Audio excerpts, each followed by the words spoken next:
அதிக அளவு என்ன எடுத்துக்கணும்னு சொல்றாங்கன்னா ஃப்ரூட்ஸும் வெஜிடபிள்ஸும் எடுத்துக்கணுன்றாங்க. யாரெல்லாம் வந்துட்டு இதெல்லாம் எனக்கு பழக்கமே இல்லை, நான்லாம் ஃப்ரூட் எடுத்துக்கலாம் வெஜிடபிள்ஸ்லாம் சாப்பிடவே மாட்டேன், காய் சாப்பிட மாட்டேன், வீட்டில் சாம்பார்ல போட்டா கூட அப்படி ஓரம் போயிடு அதெல்லாம் நம்ம என்ன கேட்போம் டைரக்டா, சிக்கன் இருக்குதா, மட்டன் இருக்குதா, பீஃப் இருக்கா, அது எடுத்துட்டு முன்னாடி வை, டேக் ஆல் திஸ். இதெல்லாம் ஆடு மாடு கோழி சாப்பிடணும் சொல்றாங்க. ஆனால் என்ன பண்றது, ஐசிஎம்ஆர் ஹஸ் டு ஓல் நம்ம வந்துட்டு நிறைய ஃப்ரூட்ஸ் அண்ட் வெஜிடபிள்ஸ் நிறைய சாப்பிடணும்னு சொல்லிடலாம்.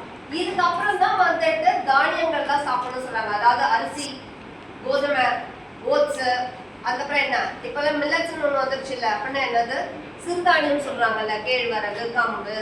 மேம் இதெல்லாம் நாங்கள் ஆதி காலத்தில் எங்கள் பாட்டி சொல்லிச்சு மேம், கம்பங்கூழ் குடிச்சேன் அப்படி சொல்லிச்சு, அதை போய் இப்போ சாப்பிடுன்னு சொல்றீங்களே அப்படின்னு சொல்லிட்டு உங்களுக்கு தோணுச்சுன்னா, it has high fibre content, நிறைய ஃபைபர் இருக்கு அப்படின்றதுனால நீங்க வெயிட் போட மாட்டீங்க.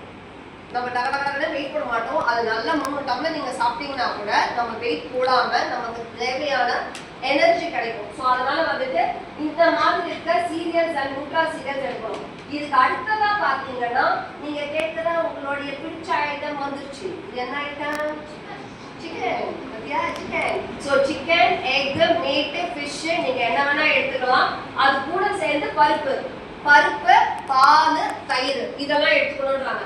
சரி, இந்த கூண்டு எதை சொல்லுதுன்னா, இது அதிகம், இது மாடரேட், இது வந்துட்டு ஓரளவுக்கு, இது ரொம்ப கம்மியா எடுத்துக்கணும். எது ரொம்ப கம்மியா எடுத்துக்கணும்? மேல இருக்கிறது நட்ஸ் அண்ட் ஃபேட்ஸ் சொல்றாங்க. இதெல்லாம் வந்துட்டு கொஞ்சம் கம்மியா நீங்க எடுத்துக்கோங்கன்றாங்க.